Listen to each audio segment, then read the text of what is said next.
Welcome to another episode of the Creativity and Consciousness Podcast. I'm your host, Jake Cobran. Today I'm going to be reading for you an essay that I wrote recently titled, Was Frank Herbert Right? Are Computers Making Us Stupid?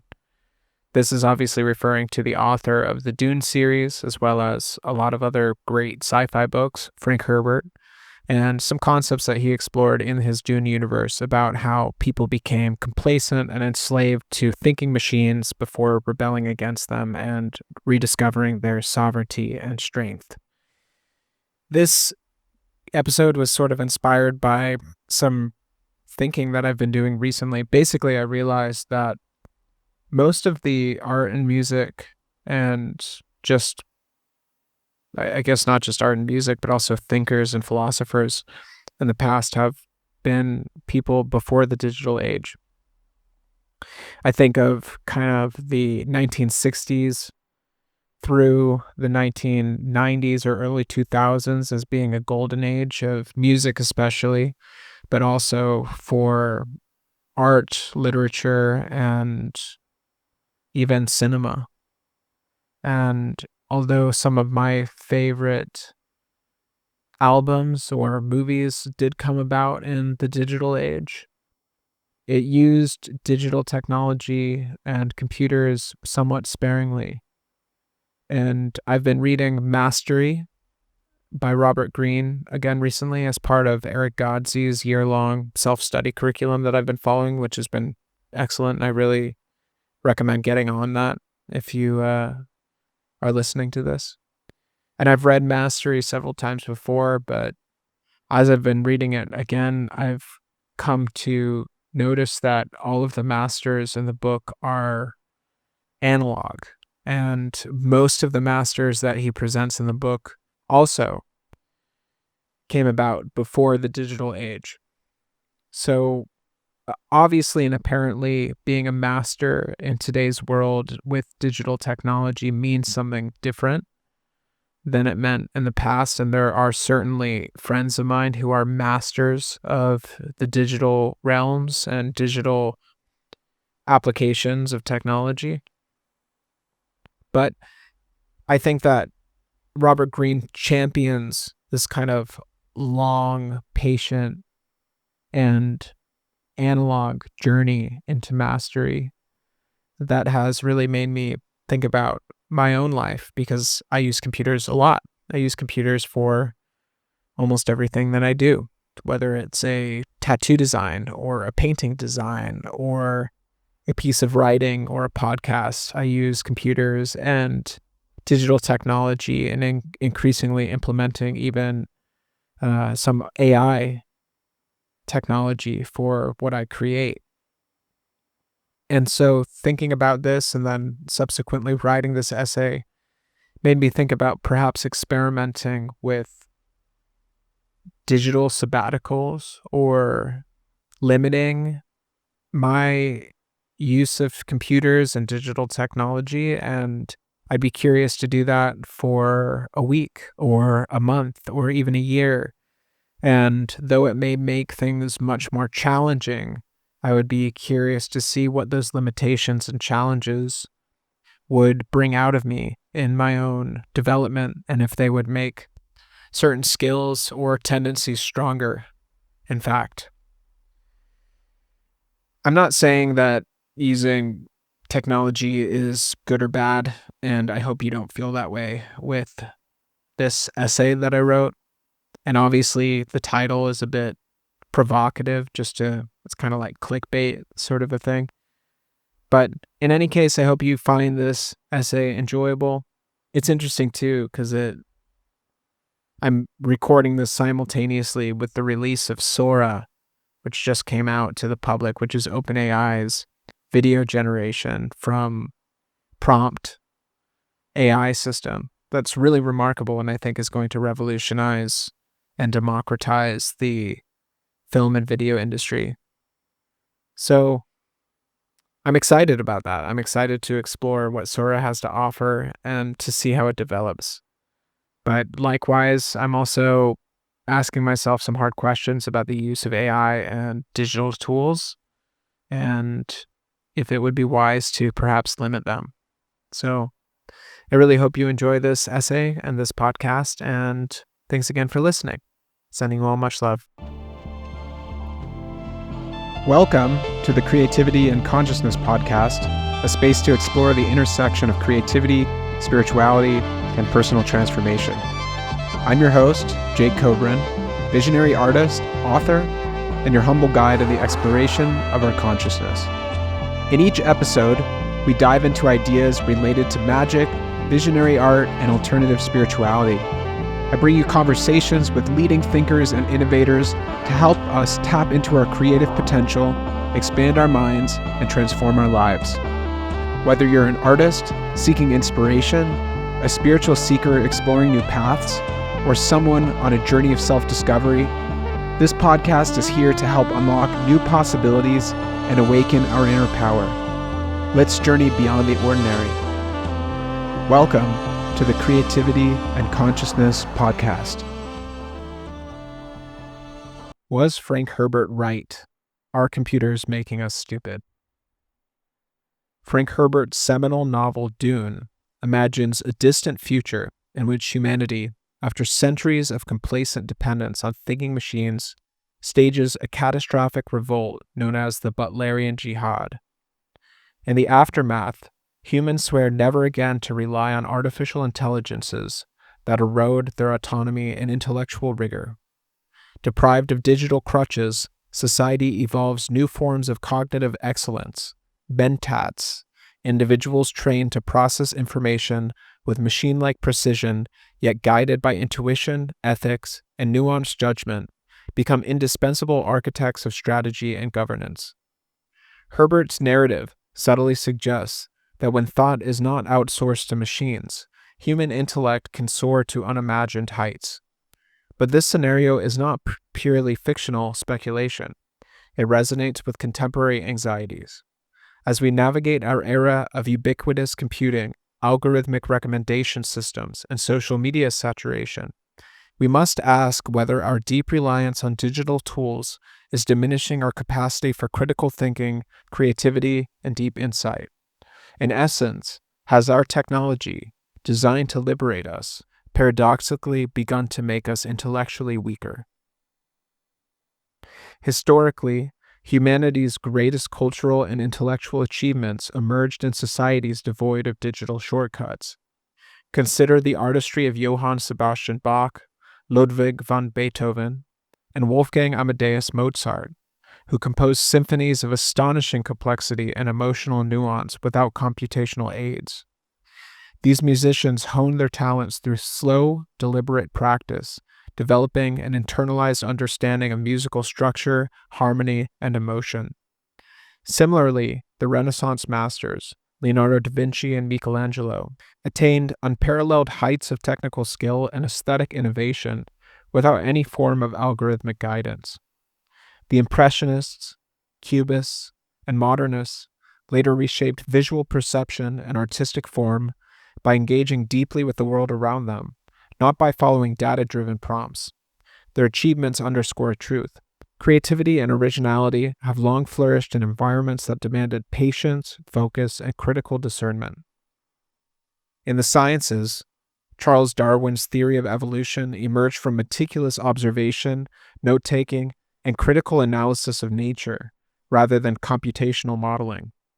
Albert Einstein formulated relativity through thought experiments, relying on the disciplined play of imagination rather than brute force calculation.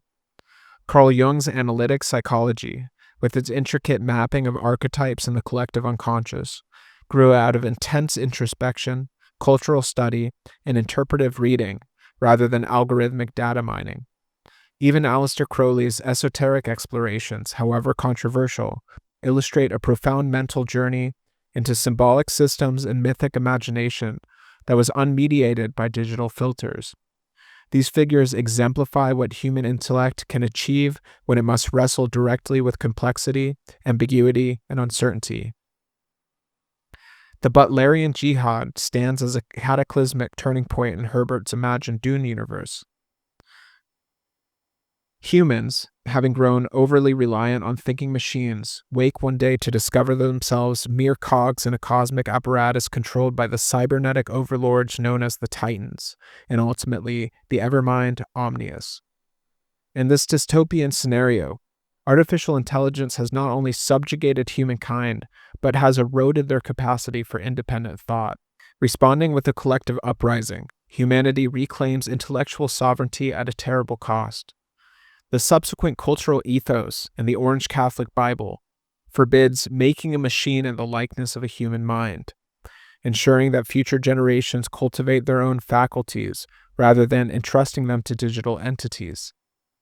From this crucible emerge the mentats and other cognitively adept groups who elevate human reasoning and judgment to extraordinary heights. While our modern world has not waged a literal Butlerian jihad, we grapple with analogous dilemmas. Artificial intelligence now curates our news feeds, selects our entertainment, and shapes our shopping choices. We are continually nudged by algorithmic suggestions and the digital environment. A disordered and distracting melange of social media, instant messaging, and on-demand content tempts us to skim rather than read deeply, to consume rather than reflect, to react rather than think. Instead of harnessing technology as a tool to enhance reasoning, we often find ourselves passively guided by it. One wonders, are we trading robust critical thinking for the quick dopamine hits of buzzing notifications? Are we losing our ability to engage with difficult ideas in favor of a passive and frictionless digital experience? Nowhere is this tension clearer than in the realm of music and music production. Historically, recorded music demanded discipline and ingenuity. Frank Sinatra could hold an audience rapt with attention with nothing but a single microphone, capturing ephemeral authenticity in real time. The Beatles innovated within technological constraints, experimenting with tape loops and inventive mic placements to produce groundbreaking sounds. As producer and educator Rick Beato notes, today's musical landscape differs starkly. Digital production tools, auto-tune, quantized beats, and sample packs allow even novices to create polished tracks at home. While this democratization may seem positive, it often leads to homogenization. Automation fixes every flaw, removing human idiosyncrasies that once defined an artist's signature style. With a mouse click, natural rhythmic imperfections vanish, replaced by mechanical uniformity. The result is a cultural flattening, where vibrant originality gives way to algorithmic sameness and safe, predictable outcomes that cater to mass appeal rather than challenging the listener. This phenomenon is not confined to music. Streaming platforms, offering vast libraries of content at negligible cost, reduce the impetus to seek out particular works and savor them deeply. Without sweat equity, the effort once required to save money for an album, travel to a record store, pay to go see a movie, or invest time in a difficult book. Cultural products lose their aura of value. Why struggle through a complex novel or challenging philosophical treatise when you can scroll indefinitely through bite-sized content on social media? Studies have indeed linked heavy digital consumption to decreased attention spans, heightened anxiety, and weaker memory consolidation. Knowledge at one's fingertips may inspire greater breadth of acquaintance with facts, but rarely does it foster the depth of understanding essential for true mastery or creativity.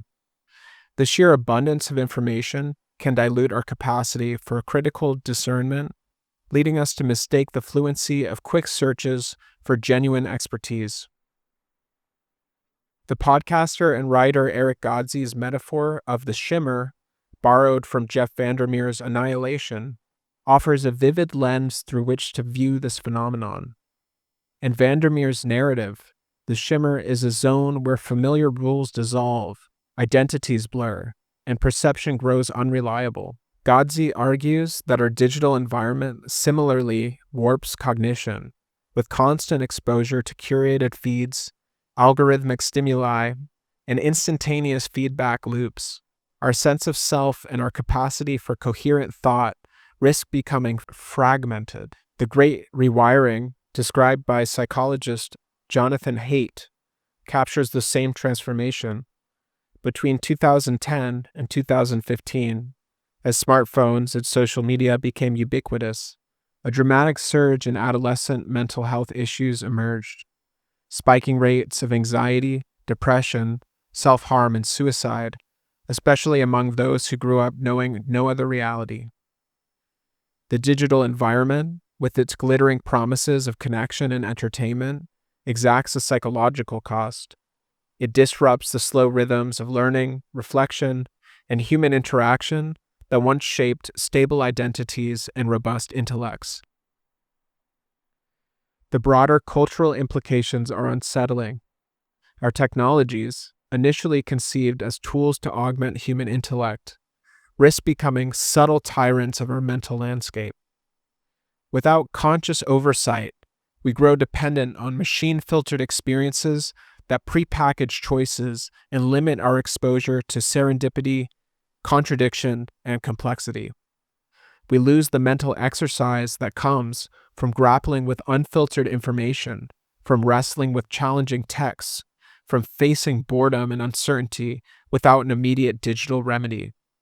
We must ask what happens to a society when its intellectual muscles atrophy from disuse, when we rely more on artificial intelligence and search engines than on the training of memory and logic, when we trust GPS devices over learning basic navigational skills, and when we prefer 1-minute TikTok summaries of historical events to thorough scholarly research.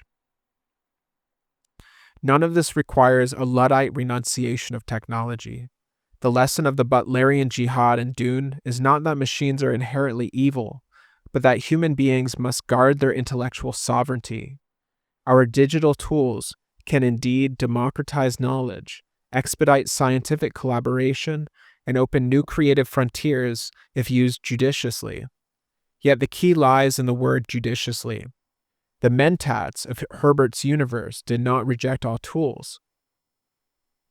They cultivated extraordinary mental prowess precisely because they understood that outsourcing thought to machines would erode their own cognitive excellence. We, too, must choose how and when to engage with our devices.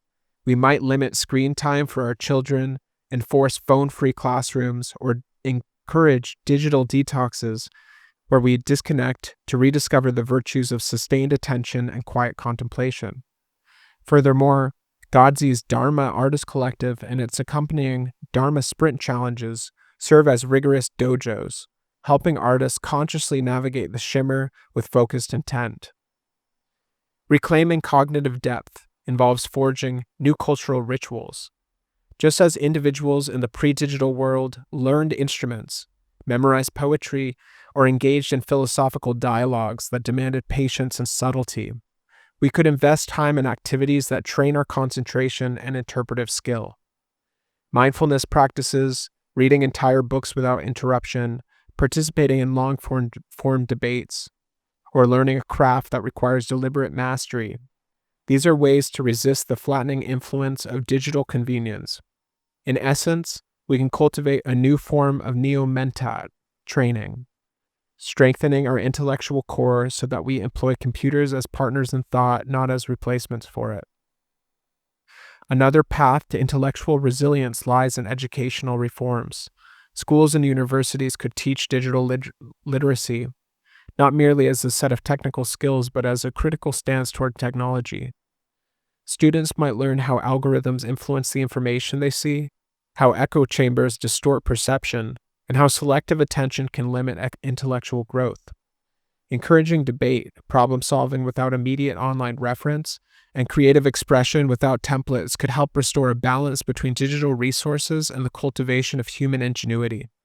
Such pedagogical shifts would align with the spirit of the Butlerian jihad, not by vilifying technology, but by recognizing that unexamined reliance on it can hollow out our intellectual inheritance. Cognitive scientists and neuroscientists can also guide us. Research has shown that deep reading, sustained engagement with complex texts, activates brain regions associated with empathy, reflection, and critical analysis. Digital skimming, in contrast, tends to encourage shallower processing and reduce retention of information. If we internalize these findings, we might design digital platforms that promote meaningful engagement. Imagine social media feeds that limit the frequency of updates, news aggregators that encourage long-form journalism, or streaming services that highlight challenging content rather than perpetually suggesting superficial and formulaic entertainment. We might also consider the social consequences of digital dependence.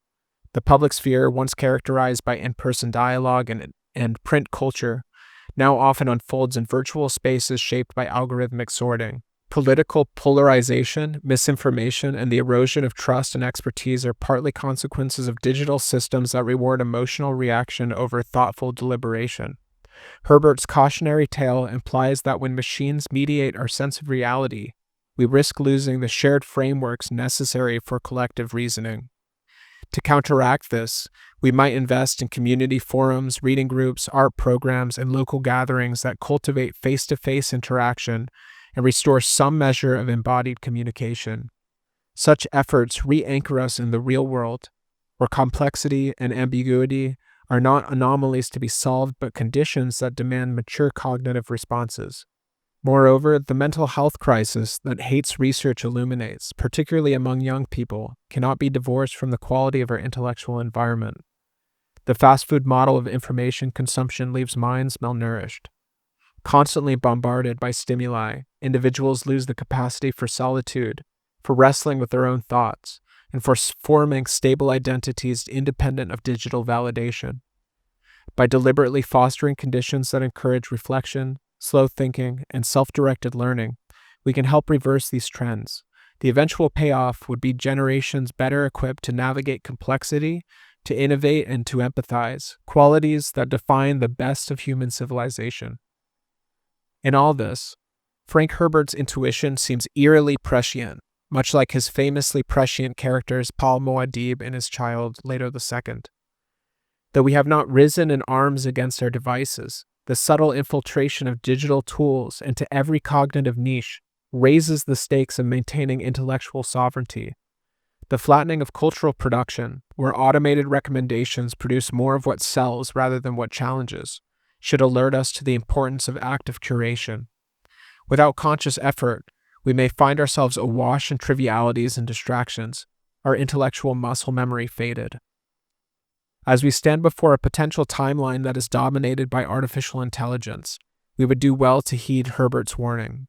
The goal is not to purge machines from our lives, but to ensure that their presence does not render us passive consumers of prepackaged experiences. We must nurture disciplines that allow us to question, to create, to doubt, and to wonder without waiting for a machine to do it for us.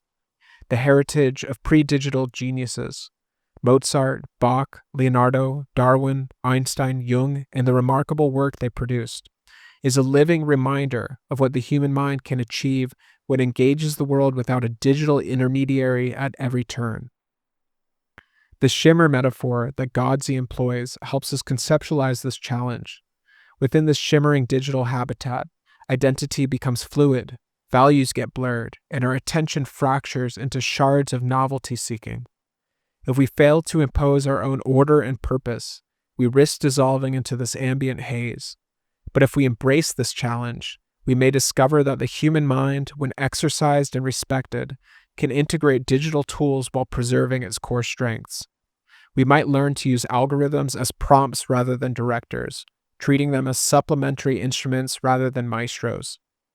In rethinking our approach to technology, we might also draw inspiration from historical parallels. The printing press revolutionized knowledge access, yet it also demanded new skills of literacy and critical evaluation. Likewise, the digital revolution can push us to develop digital literacy 2.0, involving not just the ability to use devices, but the wisdom to know when, how, and why to use them. Teaching ourselves and future generations to distinguish between transient infotainment and meaningful content can restore some of the depth lost in endless scrolling. We can reclaim reading as a meditative act, music listening as a deep and stirring journey, and scholarly debate as a rigorous intellectual adventure.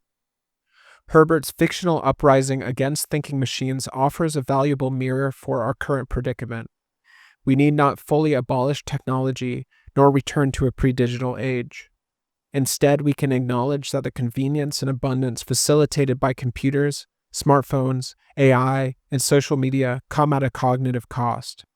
By developing strategies that preserve mental acuity, critical thinking, and imaginative depth, we counterbalance the risk of intellectual shallowness.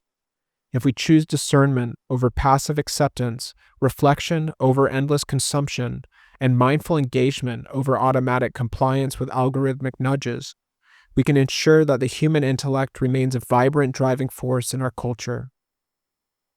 The choice is ours.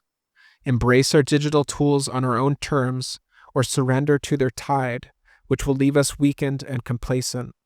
Herbert imagined a world that rediscovered its intellectual sovereignty by violently rejecting computers. We have a gentler path available: to use our devices as aids, not crutches, to seek complexity rather than shun it, and to remember that true creativity and understanding are labors of the human mind. If we remain vigilant, we may yet prove that computers need not make us stupid.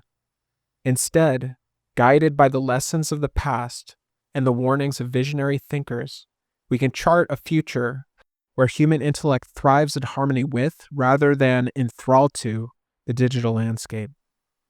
Thanks so much for listening, and I hope you enjoyed this episode.